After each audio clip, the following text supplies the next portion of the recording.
Bismillahirrahmanirrahim. Penguasaan ke atas kota Dimashq. Dimashq ni ialah ibu negeri Syria pada hari ini.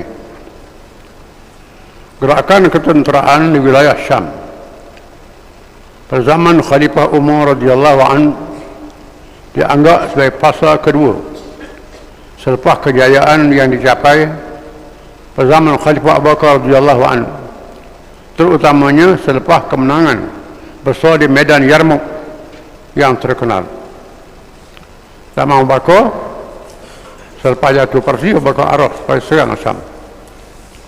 Berlaku pertempuran Yarmouk yang terkenal, di mana tentera Islam dalam puluh-puluh ribu menghadapi ratus ribu tentera Rom.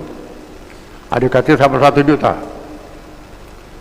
Tentera Islam berjaya mengalahkan tentera Rom yang berlipat kali ganda besarnya kerana kepintaran penglima Khalid bin Al-Walid radhiyallahu anhu. Kemenangan tersebut telah menghancurkan kekuatan bala tentera Rom Bizantin. Rom ada dua, Rom Bizantin, Rom Timur dan Rom Barat yang berpusat di Itali. Roma Itali hari ini. Rom Timur ni berpusat di Dimashq. Yang paling besar jumlahnya, namun begitu mereka mengatur serangan balas bagi menentang kemarahan tentera Islam untuk mempertahankan kerajaan kuasa besar yang sudah merudum kejatuhannya. Rom bertindak susul balik tentera dia untuk lawan tentera Islam. Abu Ubaidah radhiyallahu anhu menyerahkan urusan pentadbiran Yarmouk kepada Bashir bin Ka'ab Al-Himyari, salah seorang raja wilayah Yaman yang menyertai jihad, di mana Abu Ubaidah memimpin tentera untuk menentang Rom. Dia serah urusan pentadbiran kepada seorang raja, menunjukkan raja yang masuk Islam tak dia pecat jadi raja juga besar lagi pula, raja Yaman, iaitulah Bashir bin Ka'ab Al-Himyari daripada Himyar, kabilah Himyar, raja Himyar, raja Yaman. Dia nanti jadi pemerintah Yarmouk, salah seorang raja wilayah Yaman yang menyertai jihad. Abu Ubaidah radhiyallahu an mendapat maklumat perisikan bahawa tentera Rom berkumpul di Villa setelah pengerahan mereka yang berundur dari Yarmouk, serta membawa bala tentera yang berpengkalan di Homs untuk berkumpul di Dimashq. Semua tentera wilayah lain kumpul sekali untuk lawan tentera Islam. Hal tersebut menjadikan Abu Ubaidah radhiyallahu an berbelah bagi yang mana hendak dimulakan serangannya, sama ada menyerang musuh di fil terlebih dahulu ataupun menyerang tentera Rom yang berada di Dimashq, sekaligus menguasai kota tersebut. Dimashq ni ibu negara, Pihil tempat berkumpul tentera. Hak mana dulu? Nak ambil ibu negara dulu ke nak serang tempat tentera berkumpul dulu? Lalu beliau menulis sepucuk surat meminta nasihat daripada Khalifah Umar radhiyallahu anhu. Tulis surat bersama Umar, jauh bulan perjalanan surat tu, atau bersama Umar minta pandangan dia. Umar radhiyallahu an mengarahkan Abu Ubaidah radhiyallahu an untuk menawan Dimashq terlebih dahulu kerana kedudukannya menjadi ibu kota Rom Timur Bizantin. Pada masa yang sama Abu Ubaidah radhiyallahu an tidak boleh memandang ringan terhadap musuh yang berada di Pihil, maka langkah juga hendaklah diambil bagi menawan Pihil. Walaupun Sayyidina Umar mengarahkan tawan Dimashq dulu, tapi Pihil tempat kumpul tentera ini tak boleh dibiarkan, kena ambil langkah juga. Sekiranya menawan Dimashq memakan masa, maka Abu Ubaidah radhiyallahu anhu dan Khalid Walid diarahkan untuk bersama-sama menentang musuh di Pihil. Gerakan serentak juga dilakukan untuk mara ke Homs dengan Abu Ubaidah radhiyallahu anhu dan Khalid Al-Walid juga bekerja ke Hamas untuk mengepalai operasinya.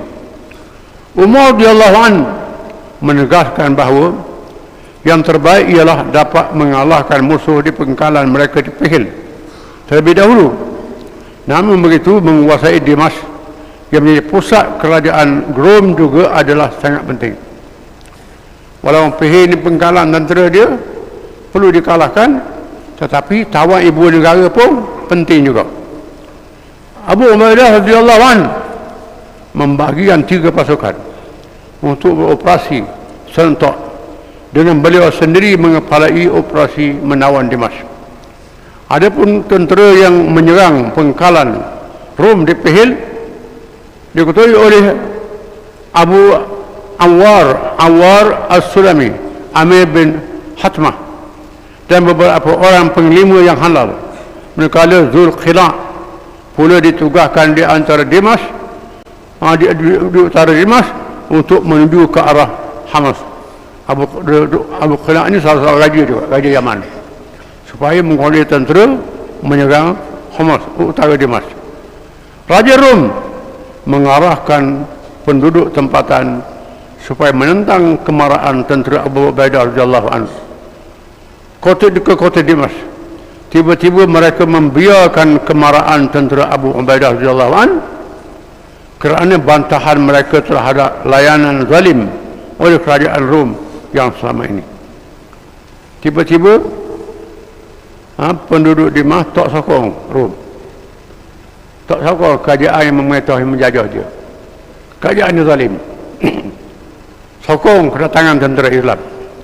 Hal tersebut memberikan laluan mudah kepada Abu Ubaidah radhiyallahu anhu dan pada tenteranya untuk menuju ke kota Dimash dan bertapak di daerah Ghutah di pinggir Dimash. Di situlah tempat terletaknya istana Raja Rom dan pembesarnya yang telah melarikan diri ke dalam kota Dimash. Di situ, di Ghutah ni tempat istana dia, ditawan. Ada penglima Zulkhila, raja zaman yang menganut Islam, mara ke utara Dimash dan berjaya menghalang musuh dengan mudah. Hal ini demikian kerana beliau dan pasukannya menghadapi hanya sejumlah 500 orang tentera Rom yang datang dari Hamas untuk membantu Dimash. Tak besar tentunya. Ibu kota Dimash dipagari oleh benteng pertahanan kukuh yang telah dibina sejak zaman berzaman kerana kedudukannya paling strategik kepada kerajaan Rom. Bukan sahaja kota yang dibina, bahkan termasuk juga bukit bukau semula jadi, terusan air dan lumpur yang menghalang serangan musuh. Nak tawan Dimash ni tidak mudah kerana kota-kota yang telah lama ratus tahun dibina, pusat kerajaan Rom dibina lama. Kemudian ada sungai pula, ada lumpur pula, tidak mudah. Khalifah Umar radhiyallahu anhu sendiri yang menjadi penglima tertinggi bala tentera sentiasa mendapat maklumat dan menghantar arahan walaupun memakan masa. Abu Ubaidah radhiyallahu anhu pula menjadi penglima operasi ketenteraan dan membentuk pasukan-pasukan yang diketuai oleh para penglima terulung seperti Khalid bin Al-Walid radhiyallahu anhu, Ammar bin As radhiyallahu anhu, Yazid bin Abi Sufyan radhiyallahu anhu, Iyad bin Ghanam radhiyallahu anhu, dan lain-lain. Jadi yang bantu Abu Ubaidah ini banyak penglima-penglima. Khalid bin Al-Walid radhiyallahu anhu telah mengenal pasti melalui persikannya melalui kota benteng pertahanan Dimash yang mudah dimasuki oleh pasukannya dengan menggunakan tali dan tangga. Beliau juga mengenal pasti waktu yang sesuai untuk melancarkan serangan ketika penduduk Dimash berpesta bersempena dengan kelahiran putera pada seorang pemimpinnya. Kebetulan penduduk itu duduk tengah pesta, tengah raya hari keputeraan salah seorang pemimpinnya, perubahan untuk serang.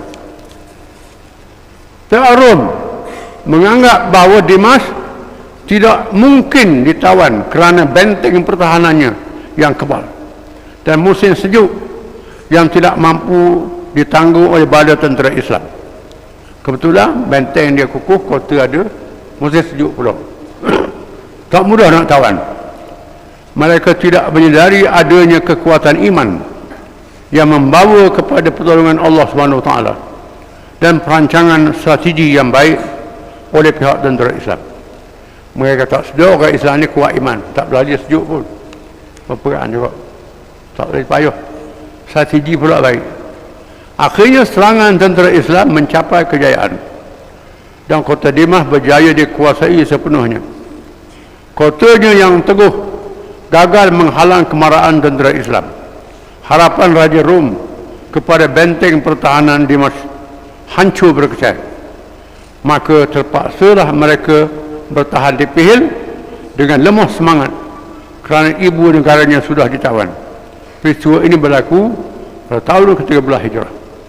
Abu Ubaidah radhiyallahu melantik Yazid bin Abu Sufyan radhiyallahu anhu menjadi pemerintah bagi mentari Dimas dan kawasan sekitarnya.